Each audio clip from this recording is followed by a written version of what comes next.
What I'm saying, actually, you see, I mean, it's a combination As an expert in the various martial arts in China, what did you think of the fighting that you saw in the movies? Martial art has a very, very deep meaning.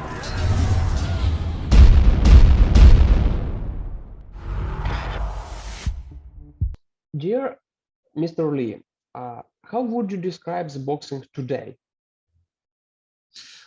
Well, I believe that inside the ring, I believe that today's boxers are more athletic than those of the past because of elements outside the ring, such as the strength and conditioning programs that Michael Spinks and Evander Holyfield brought into vogue in the 80s and 1990s. And I think that there's increased knowledge about nutrition and the introduction of supplements. So I think that as far as preparation is concerned, it's a lot more advanced now than it used to be. Inside the ring, I do believe that we see a more technical game. Even sluggers like Gennady Golovkin, Artur Beterbiev, Teofimo Lopez, they use their intelligence to set up their power. Conversely, in the past, big punchers like, say, Rocky Graziano didn't really care much about jabbing or head movement or counterpunching. They just went after the knockout. And if they had to take 3 punches in order to deliver their one, so be it. If there's one technical aspect that is missing from today's fighters, I believe it is infighting. And let me equate boxing to tennis for a moment. 30 years ago, we had a whole group of serve and volleyers like John McEnroe, Stefan Edberg, Patrick Rafter. They like to rush the net, pressure their opponents, force them to hit the perfect passing shot. And that exerted psychological pressure. And they put away the errant shots with a nice volley and end the point right then and there. But as soon as Ivan Lendl came in, and he showed everybody that you can win Grand Slam championships by staying back at the baseline and hammering ground strokes again and again and again, and preventing serve and volleyers from rushing the net. And as a result, that style caught on, and the serve and volley game is now virtually extinct. Everybody hangs out at the baseline. So a similar thing, I think, has happened in boxing. It has become more of a long-range game because many world-class fighters today are tall for the weight class. They have long arms, long reach for the weight class, and they're encouraged to campaign at the lowest weight class possible to further magnify the long arms and the big height. So because the fighters have evolved physically, the game that we see inside the ring has also evolved into a long-range, technically oriented sport. Now, outside the ring, I think what's missing from the time of Muhammad Ali and Mike Tyson, at least in the United States, is that the fights that the fans really want to see don't take place nearly as often as was the case in the past. I mean, how long has it been? How we waited to see Anthony Joshua and Tyson Fury, or Errol Spence and Terrence Crawford? Years. It's been literally years. And we're not getting these fights because there's a real price to be paid for losing such fights, both in terms of their legacy and future money-making potential. So getting to the point where the reward justifies the risk to the satisfaction of both management teams, it's very difficult. I do believe that if it were up to the fighters, and it really should be because the management teams work for the fighters and not the other way around, most of them, I think, fight anyone, anywhere, at any time. But they also recognize the reality that they need to get the best deal possible before signing the contract. So because the big fights don't happen as often as they should, exhibition fights involving retired legends such as Julio Cesar Chavez Sr. and Hector Camacho Jr., or YouTube stars like Jake Paul or other celebrities, they're filling the void. And I believe that right now we're taping just a few hours away from the Jamal Charlo Brian Castano unification fight. That's a big fight. That is the kind of fight that I think boxing should have every 6 to 8 weeks. And if boxing could keep up with that kind of schedule, boxing would be a much better sport, and there would not be a need for YouTube fights or exhibition fights or celebrity boxing. Boxing is a draw, and it attracts a lot of money. And when it's done right, it's right up there with the best sports of them all. Let me ask you else one personal question. What do you think, how would you like actually Vasily Lomachenko? I love watching Vasily Lomachenko. He is, his nickname was high tech, I believe at one time. And he is that. I love the footwork. I love the way he uses angles. I love the way that he throws his combinations. He's a very active fighter. His work rate is high. His accuracy is high. And his style is built more on attrition rather than brute force. I mean, there was a period in his career where he made 4 consecutive world-class fighters quit on their stool rather than answer the bell for the next round. That's how frustrating it is to fight him. That's how difficult it is to fight him.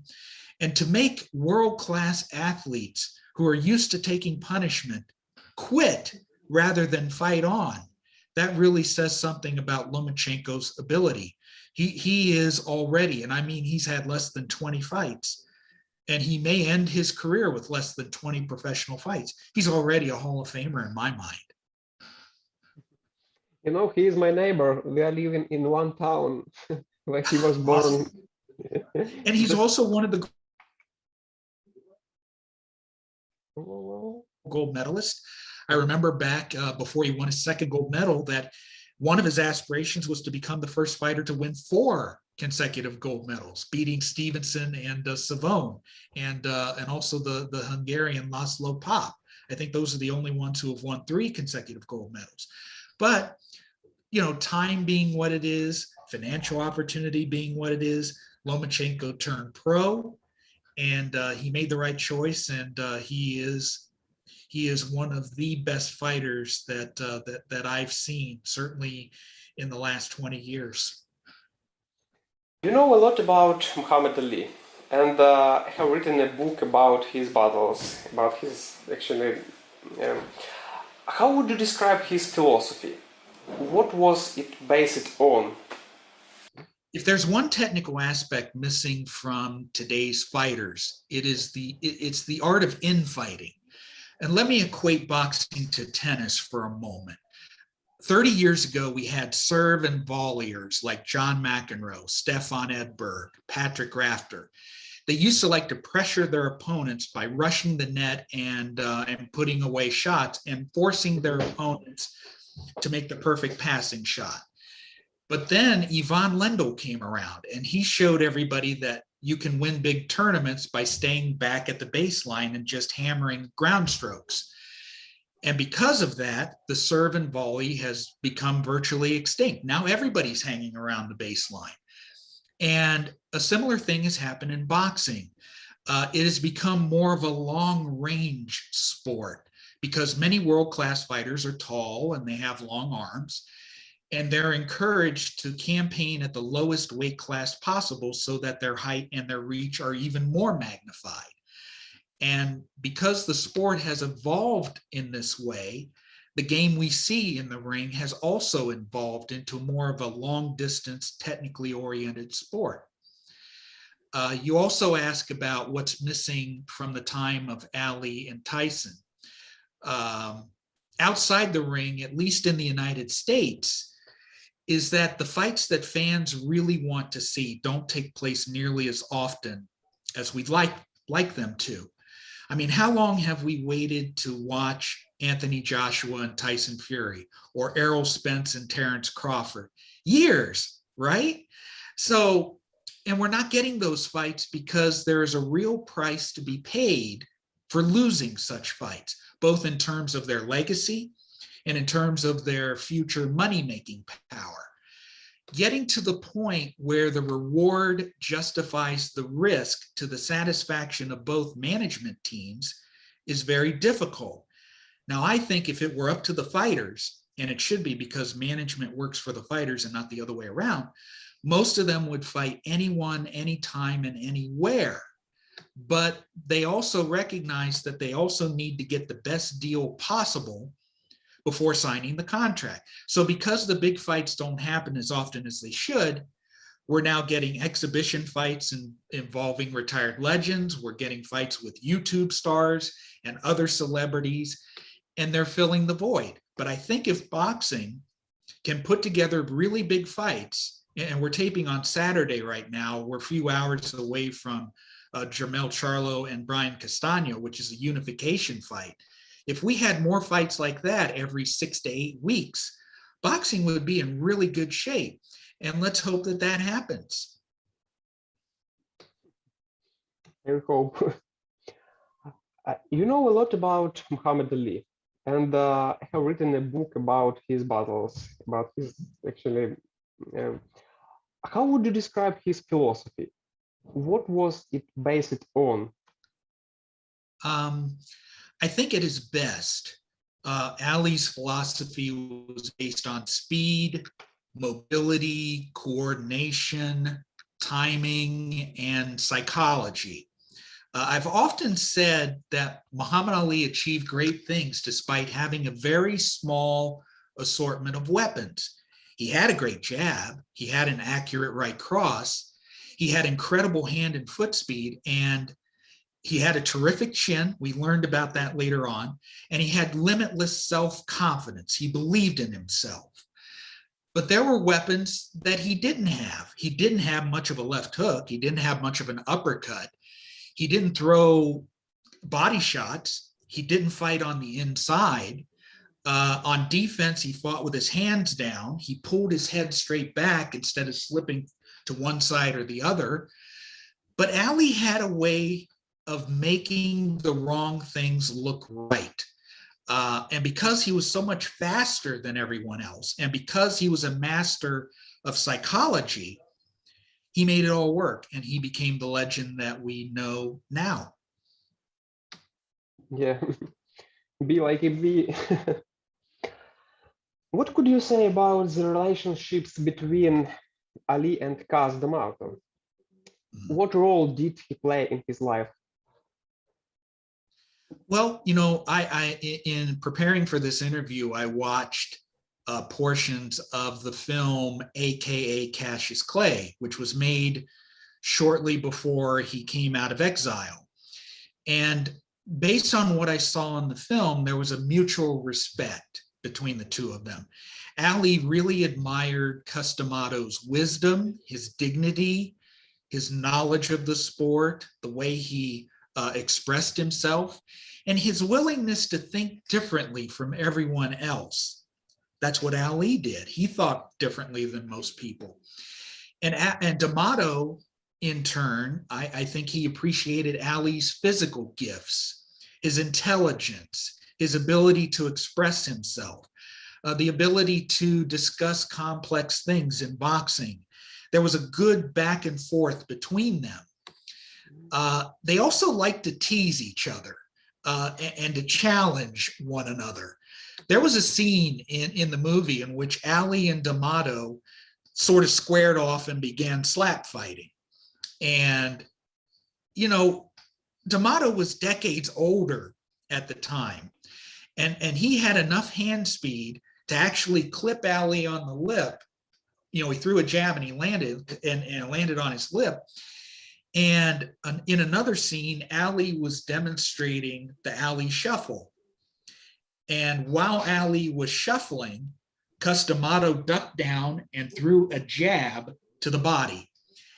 And it would have landed flush right in the pit of the stomach. And Ali was impressed that D'Amato was able to find that opening, because none of his other opponents even tried anything like that. Mm-hmm. So Ali expressed surprise, and he was very impressed. D'Amato was also brutally honest, and like I said, the film was done shortly before he came out of exile, so there was 3 years of rust that he had to deal with. And Ali said, "How am I going to do against Joe Frazier?" And instead of sugarcoating it, D'Amato basically said to his face that he could lose to Frazier because of the effects of being away for 3 years. And he said the same thing to Angelo Dundee. When he watched Ali spar, he noticed that Ali was backing up against the ropes and taking too many punches.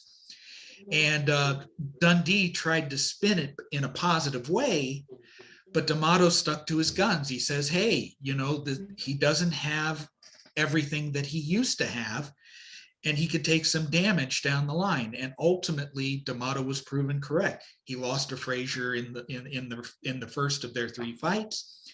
And as his career went on, and his abilities declined, he took a lot more punishment, and that brought on the onset of the health problems that affected him for the last half of his life. According to experts, D'Amato is one of the unique trainers in the history of the boxing. Yeah. Do you agree with this statement? If not, could you name 2-3 coaches who could be put on the par with D'Amato? I agree with you that D'Amato is unique. He strongly believed that character played a big part in a fighter's success. He talked about fear being like fire. If one could control the fire and make it work for him, that person can do wonderful things inside the ring, especially if it's combined with skill. But if the fighter allowed the fire to consume him, then it would be disaster for him. He'll fail miserably.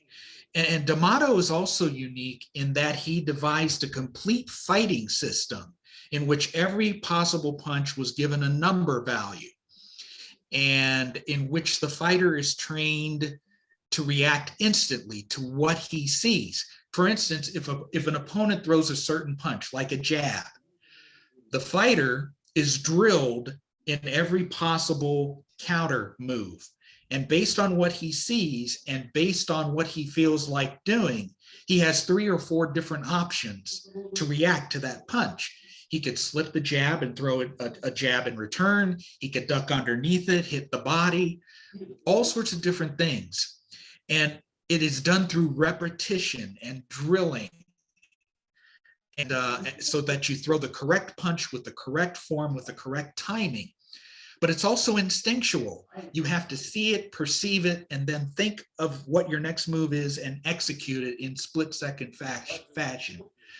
And because the program required so many hours of training to execute correctly, it's very technical, and it requires above average intelligence.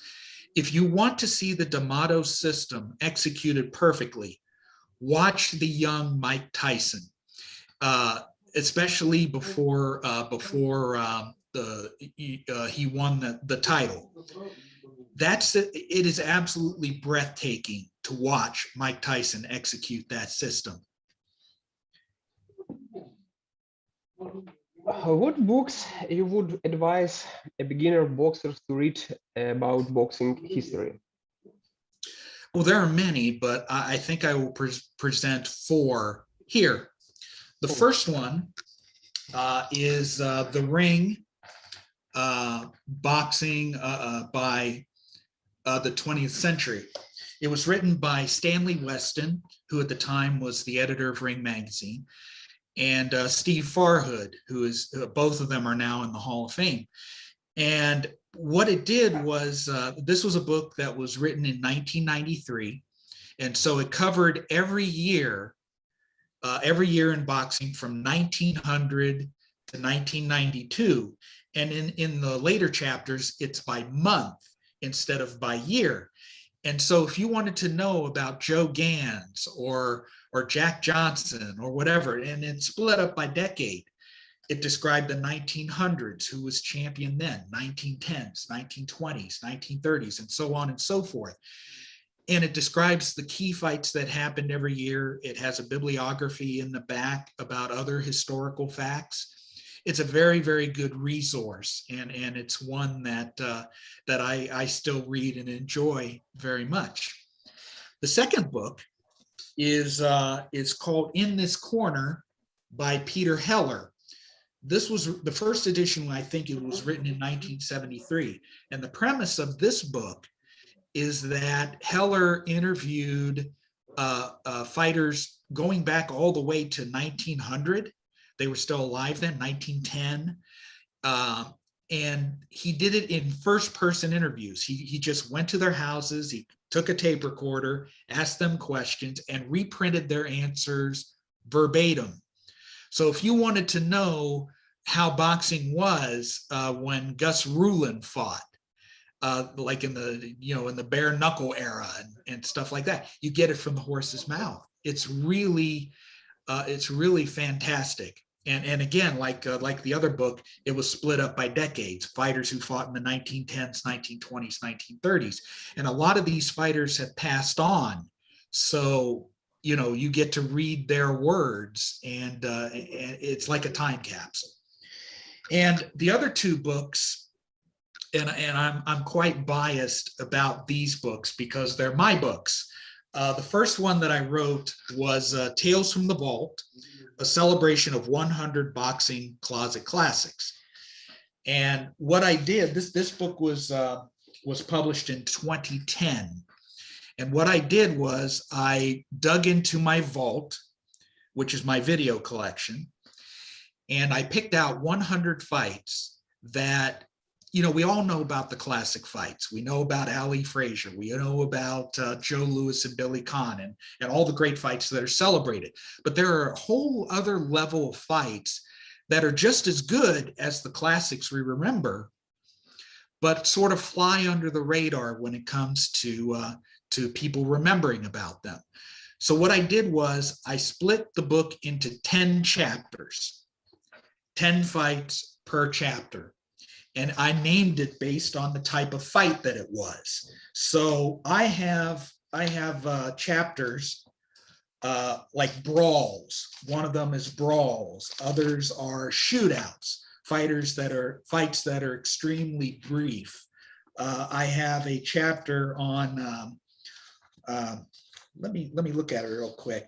Brawls, shootouts, fights involving just heavyweights and cruiserweights.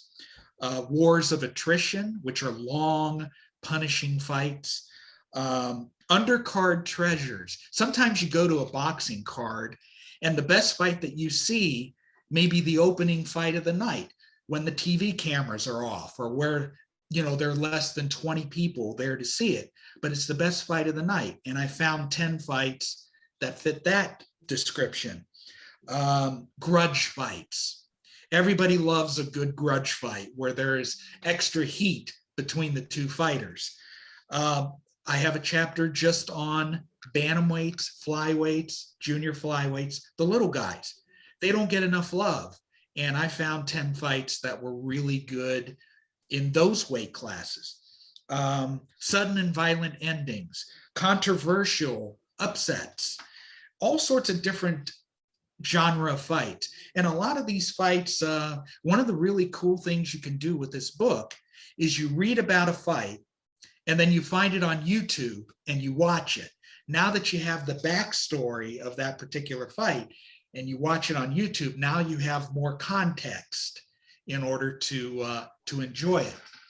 And the fourth book is the one that I wrote along with CompuBox president Bob Canobbio, my boss. It's called Muhammad Ali by the Numbers. And what we did here was we counted the fights, all 47 of Ali's 61 available complete fights. We ran the CompuBox numbers on those fights. And I also consulted back issues of magazines, opponents' biographies, YouTube videos. Each of the fights tell a story. There's the backstory, what was going on at the time, what the conventional wisdom was at the time. Then I describe the action, I put in the numbers, And at the end of every fight, my co-author, Bob Canobbio, puts inside the numbers a little notation at the end of each fight that sort of boils down the statistical significance of every fight. And not only do we have the narrative and the numbers, but we also have the original judges' scorecards for many of the fights.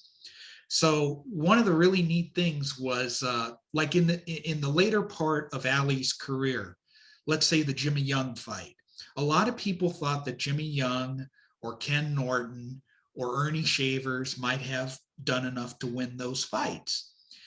And statistically speaking, those people would be correct. But then you compare the round by round numbers with how the judges scored the round, and you find a big disconnect.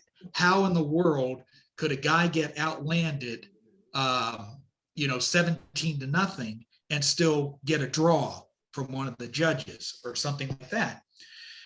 So and another thing that the book does, it also chronicles the punishment that Ali absorbed later in his career. It quantifies it, and it explains why it was that Ali's health started to decline even in his early 30s, and why he ended up the way that he did. It's unfortunate.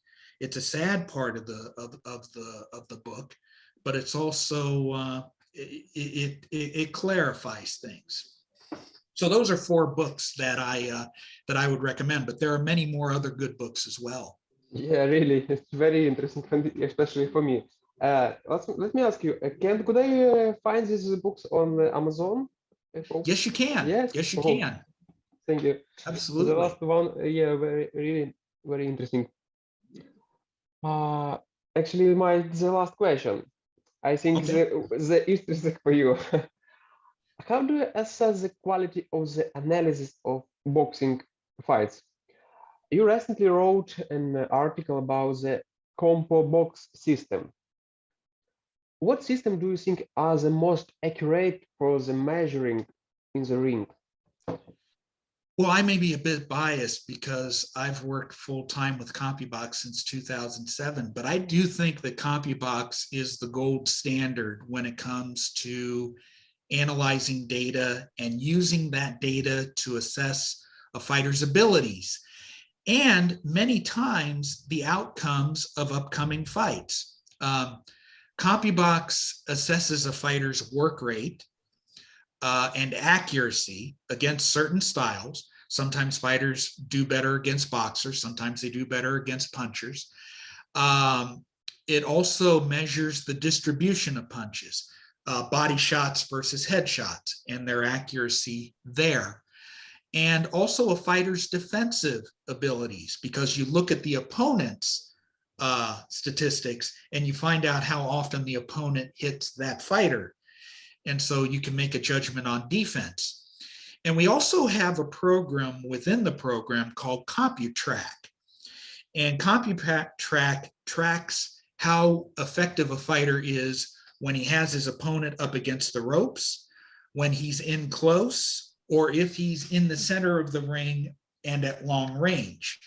And the statistics are broken down by that. So you can figure out ring generalship. If this guy is a shorter fighter who likes to fight on the inside, does he force his opponent to fight inside with him? Or does he allow his opponent to dictate from long range? So in a way, you can measure ring generalship. And the whole aspect of CompuBox is that over time, patterns emerge, habits are created, and from those patterns over time, we can make an educated guess as to how a fight might unfold. In the beginning, CompuBox was a service that provided live statistics only and nothing more. But now, more than 36 years later, we have over 10,000 fights in the database. And so we're able to provide deep statistical analysis, not just on today's fighters, but also fighters from the past. Like, for instance, we've run numbers on Muhammad Ali, Roberto Duran, Sugar Ray Leonard, Alexis Arguello, Marvelous Marvin Hagler, Joe Louis, some of Sugar Ray Robinson's fights, and so on. And because the variety of punches really hasn't changed over a century, I believe that we can accurately analyze dream fights. For instance, in Ring Magazine, we wrote articles on how a fight between Sugar Ray Leonard and Floyd Mayweather might unfold, or Mike Tyson versus Joe Frazier. And I think that those articles were well received. And the more that we study these great fighters from the past, a more complete rendering of maybe some other dream fights can be achieved. Let me ask you one personal question. How many Sure. time you spend every day by the boxing? It really depends. It's a full-time job for me. It really is. I am CompuBox's only full-time employee because I'm in charge of putting together the statistical packages, the analyses. I also have a very large boxing video collection. I think I have close to 11,600 DVDs. I have 2,400 VHS tapes. I started taping in 1986. And from those, and the collection grows every day. So it is from this video collection that I do the punch counts for the upcoming fights and write the reports. And, you know, like June was an extremely busy month. And so I was working, you know, like 6-8 hours a day, just grinding out reports and punch counts and stuff like that. But the great thing about boxing is that we know the general rules and regulations and whatever, but there's an infinite number of scenarios and styles and outcomes that can be produced. It's fresh every time. What I'm saying, actually, you see, I mean, it's a combination As an expert of both. in the various martial arts in China, what did you think of the fighting that you saw in the But movies? martial art has a very, very deep meaning.